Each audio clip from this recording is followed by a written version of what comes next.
What is the spiritual psychology of relationships? If you are curious to know how does it actually play out from a soul perspective, from a spiritual perspective, what's the meaning of a relationship? How do we actually have our relationships thrive? Why do some people work, really well in relationship? Some people don't at all. Some people have massive dysfunction, and many people are actually in relationship or married and miserable, right? So what's the secret behind the secret, if you will, of relationships? So we're going to dive deep into this. So you definitely want to listen or watch this podcast. Welcome to the Dr. Erin Show. May you live your truth. Hi there. Welcome, welcome, welcome. I'm Dr. Erin, Dr. Divinity and Master Spiritual Psychology Coach. And today's podcast is going to be brief. I have an entire podcast series on relationship mastery, but today I want to come in and briefly break down the basics of the spiritual psychology of relationships. The truth is, all of life is a relationship, and we all deeply care about our relationships, whether it be in our intimate partnership, our marriage, our dating, family, friends, whatever. The truth is, all of life is a relationship, but the primary relationship is within you and your higher self, with you and source. All other relationships are the projection and reflection of your ability or inability to love. So let's break this on down. First, I want to share a little bit of my personal journey in relationship. I grew up raised by my single mom, and she was very, very codependent in relationship. I remember her being in and out of relationship, and what would happen is when she'd be getting into a relationship, she would be super high on life. It would be like, she was at her best self, and then the dysfunction would begin in the codependency.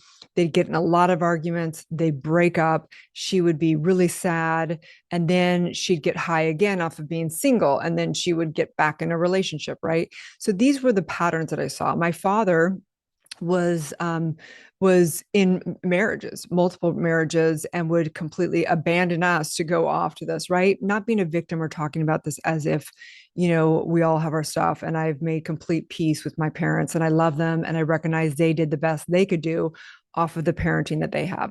But the difference in spiritual psychology, because we're not looking at what happened with our circumstance, with our parents, with everything, that's traditional psychology. Okay. So really, I tell you this because that's all story.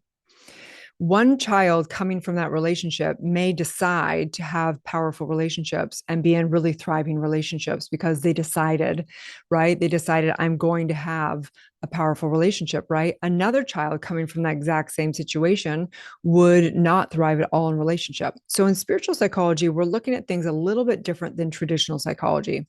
What we're looking for is the identity that was decided out of all the different dysfunction and traumatic incidents in childhood, right? So for me, my personal commands growing up in, that I decided of my limited beliefs and my limited identity was one, I'm not lovable. Right. I really decided something's wrong with me. If my parents get divorced, if, whatever, my mom's boyfriends are more important than us sometimes, I must not be lovable. Right. So these are the decisions that I made out of it. And what happened was I was very insecure. I ended up getting in a lot of dysfunctional relationships, even in high school. And then I thought, well, all my problems will be solved if I get married, because that's what I had seen in the indoctrination of the culture. So I married somebody that I barely knew. We got pregnant, as you guys know, with my, full-term stillborn son that sent me on the spiritual journey. And that's when I began to really dive into doing my deep inner work. We got divorced when my son was 2, and it's been a long, long journey, and recognizing the spiritual psychology and universal law and metaphysics of relationships. So today I want to just share some distinctions that have helped me really become completely unconditionally loving to myself, really accepting and unconditionally loving every single person in my life, being able to be discerning and place boundaries on people so that I can stay in my power, no longer handing my power over to relationship, but also viewing relationship and realizing that it is a beautiful masterclass to develop the consciousness. So let's break on down some distinctions. So again, the first distinction that really changed my viewpoint on relationship is recognizing that I'm the creator of my relationships, right? Everyone has the ability to create. We have the ability to be discerning of who we choose to be in a relationship. We also are creating it from a perspective of our identity.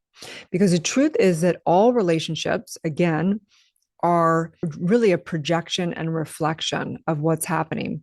For me, if I came from the belief that I'm not worthy of love, either one of two things would happen.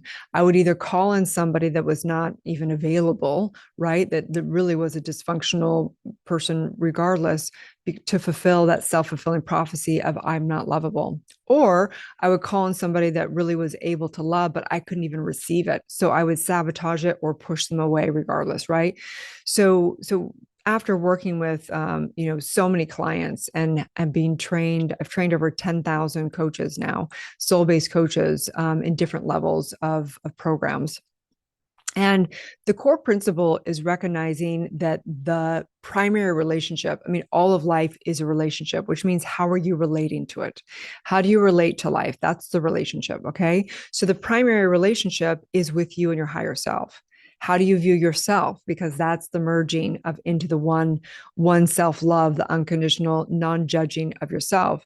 So if you have insecurities with yourself, if you're judging yourself, if you're feeling the effect of life, the effect of your relationships, then that's going to project out into your relationship. So the primary relationship is with your higher self. All other relationships are really to have you view your ability or inability to love. Okay. That doesn't mean you put yourself in relationships with people who are dysfunctional because you're like, I can just love unconditionally. No, you are discerning and you place boundaries on relationships so that you can stay in your ability to love yourself. This is the master class of life. So also in spiritual psychology, we recognize that the spirituality is recognizing that everything's caused from first cause, spirit, source, your true self. So spirit creates from nothing. Spirit can never be the effect of the past. So say you've had some bad relationships, you've had some hard breakups. The truth is that pure consciousness has to hold the pure potential of all relationships, right? So it means that we need to clear out the soul, heal thyself, know thyself, and be able to create from nothingness. So we really want to ask ourselves, what do I really desire to create? Do I desire to merge into soul, right, with another person in a deep, intimate relationship? And the deeper we're able to experience ourselves, the deeper we're able to be in intimacy with other people. So the first thing that happens when I'm working with clients in the school and things is 9 out of 10 of the women and men are dealing with codependency or some level of dysfunction. They have handed their power over to their relationship. So they're constantly up and down according to their relationship. So the first thing to heal is, of course, the big traumas and to basically become somebody who is healing their codependency. What is codependency? Codependency is where you're handing your power over to your relationships. You're looking for validation. Your happiness is contingent on that. You're making them the source of your joy, and therefore you're making them instantaneously the source of your suffering. So we've got to heal the codependency first. We've got to heal the trauma. We've got to heal, big boulders in the subconscious mind, in the soul. Then once we do that, we can get really clear of what we call our life's manual in the school, getting clear of our core values, getting clear of what are our deal breakers, our standards, and our ideal scene in our relationships. In your intimate relationship, your marriage or dating is going to be different than your relationship, say, with your friends or your relationship with your family or your relationship with your peers. You need to make sure to be able to create your life's manual, being able to really get clear your core values, your standards, your policy, procedures in all those areas so that you can powerfully not make other people wrong, but hold your boundaries and your standards and be discerning of who you get into relationship with. Okay, so you've done your deep trauma work. You began to heal your codependency. You've created your life's manual. And then what we want to do is start living the principles.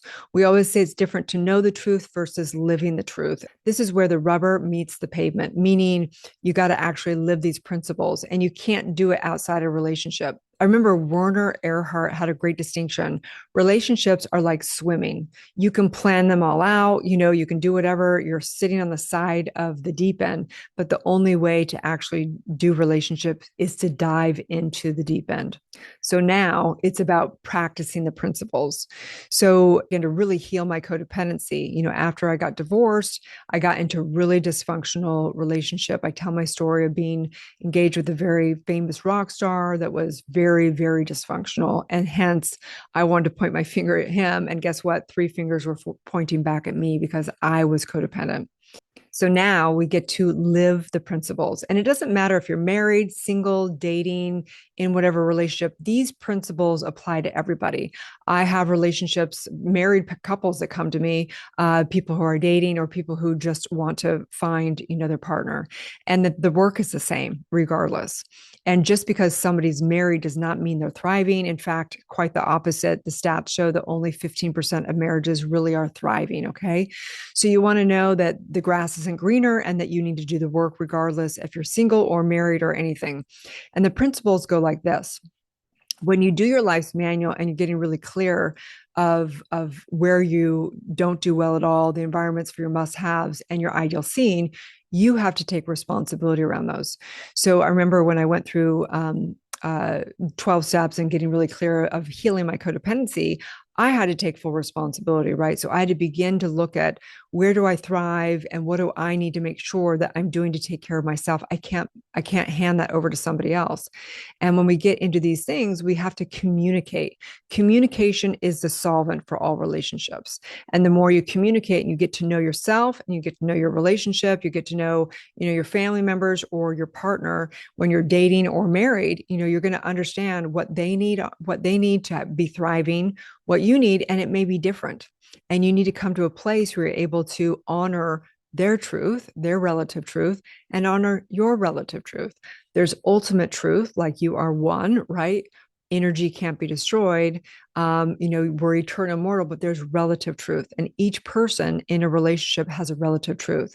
So the big, masterclass of relationship is honoring other people's truth, finding the commonality and really focusing on the commonality and celebrating people and building off of the strengths of the commonality and knowing there's going to be differences. There's not one person on this planet that's going to be perfect where you merge everything identical, right? So the truth in spiritual psychology of relationships is recognizing that this is a place to evolve, to grow, to become really the highest consciousness. And every relationship is for growth. So I'm not here from a religious standpoint to say you need to be married before intimacy. I'm not here to tell you this is exactly the way you should do it. These are exactly the boundaries you should take. In spiritual psychology, we really help birth the client's truth. Okay. So in that, recognize there's work to be done. Again, there's work to be done in doing your trauma work to really release the big boulders that are going to be projecting and reflecting back. There's codependency and dysfunctional, healing that needs to happen. You need to birth and get really clear of your life's manual. What works for you? Where do you thrive? What don't you thrive in? And then living the principles every day. So things like not complaining, but rather communicating and realizing that if the moment that you judge somebody else or resist them or try to control them or try and change them or fix them, it's not going to work. That spiritual law and universal law teaches us that what we resist persists, and that if we view our partner or our friend or a family member and we judge them, will instantly cause division in mind. So our practice is to get into spiritual mind treatment, get our mind right, come into the unification, see everybody as their divinity, see everybody as the perfection that they are. We're not going to be perfect at this. We're human beings, right? But we practice the principles. We take accountability. We make amends. We get back on track. We make visions. We set goals with our partners or things, and we really get back into knowing the divine power that we are, the infinite creators, and that we always have choice. And that when we choose to create a life with somebody, or we choose to advance in our friendship with somebody, or we choose to really, celebrate our family, or go away from relationships, go away from certain family members. Maybe there's really dysfunctional. We can love them from afar, right? And so that's a big distinction. I always share that one of the big distinctions of me healing in my relationship with one of the biggest codependent relationships I had was realizing that I could still love him and not be in relationship with him, meaning it wasn't working. It was very dysfunctional, but I could still love him unconditionally, but still know that my boundaries I needed for myself because I wasn't thriving in that relationship. Okay. So let's just take a deep breath in. The universal law lesson of this week is a law of forgiveness. And this is probably the most important thing in moving forward in your relationships. You have to forgive any of your past, any of your exes, any of your family members to move forward. Because when we don't forgive somebody, that means that we've handed our power over to them and made ourselves the effect of them. That is codependency. So I recognize in this law of forgiveness that I release all judgment. I release and I forgive everyone. That doesn't mean that I don't hold them accountable, but I forgive them because I release any consideration that I am the effect of anyone because I am a divine, almighty creator. And I know and recognize right here that I choose to know that the most important relationship in my life is with Source, with God, Source within, with the I am, with my highest self, because that is the only place I actually get love from.